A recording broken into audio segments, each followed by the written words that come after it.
Entre la muerte de Jesús hacia el año 30 después de Cristo y la redacción de los primeros evangelios hacia el año 70 después de Cristo, pasaron aproximadamente 40 años. 40 años en que las palabras y los hechos de Jesús circularon de boca en boca, de comunidad en comunidad. ¿Qué ocurrió durante ese tiempo? La Formgeschichte, la historia de la forma, es el método que intenta responder esa pregunta. A comienzos del siglo XX, los estudios bíblicos entraron en una crisis fecunda. Se había demostrado que el Evangelio de Marcos era el más antiguo y que Mateo y Lucas lo usaron como fuente. Pero eso generaba una nueva pregunta. ¿Y antes de Marco, cómo se transmitió la tradición?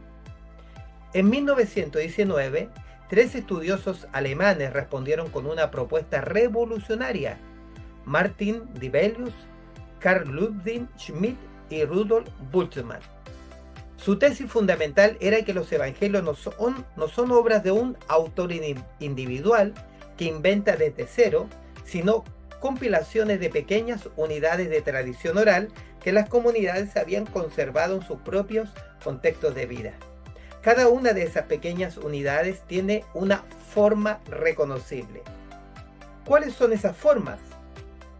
Bultmann distinguió principalmente 2 grandes grupos. Primero, la tradición de palabras, los dichos y enseñanzas de Jesús, que incluyen los apotegmas, pequeños relatos donde una situación sirve de marco para una frase memorable de Jesús. Las parábolas, las palabras proféticas, las sentencias sapienciales. Segundo, la tradición narrativa, los relatos de milagro, que siguen un esquema siempre igual: presentación del enfermo, encuentro con Jesús, acción sanadora, constatación del milagro, reacción de los presentes, las leyendas piadosas como los relatos de la infancia y lo que Bultmann llamó mitos, que son relatos que sitúan a Jesús en el ámbito de lo divino, como el bautismo o la transfiguración.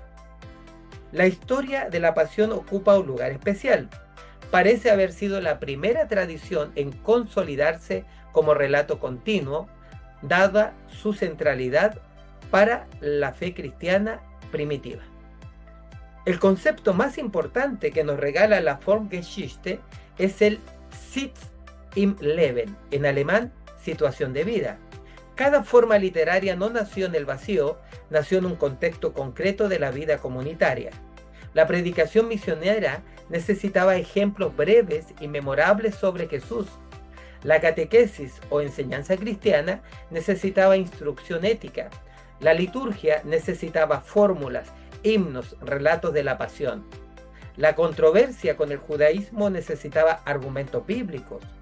Identificar, por tanto, el Sitz im Leben de una perícopa nos permite entender no solo lo que dice el texto, sino por qué se conservó, cómo se usó y qué función cumplía en la vida de la comunidad. La Formgeschichte, o historia de las formas, recibió críticas importantes y debemos reconocerlas. La más seria tendió a exagerar el papel creador de la comunidad anónima, olvidando el peso de los testigos oculares y la supervisión apostólica sobre la tradición. También sus categorías formales a veces son demasiado rígidas para textos que mezclan géneros. Sin embargo, su aportación fundamental es indiscutible. Nos recuerda que los evangelios son testimonios eclesiales, nacidos en comunidades reales, con preguntas reales, y eso, lejos de debilitar su autoridad, la sitúa en su verdadero fundamento. Para resumir, la Formgeschichte nos enseña que entre Jesús y los evangelios hubo 40 años de transmisión oral, en los que las tradiciones tomaron formas reconocibles según los distintos contextos de vida de las comunidades.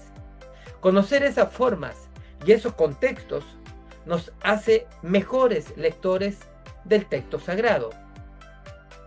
Hemos descubierto los fundamentos metodológicos y los trasfondos literarios de este módulo. A partir del próximo video entraremos directamente en los textos. Los espero con las Biblias abiertas. Muchas gracias.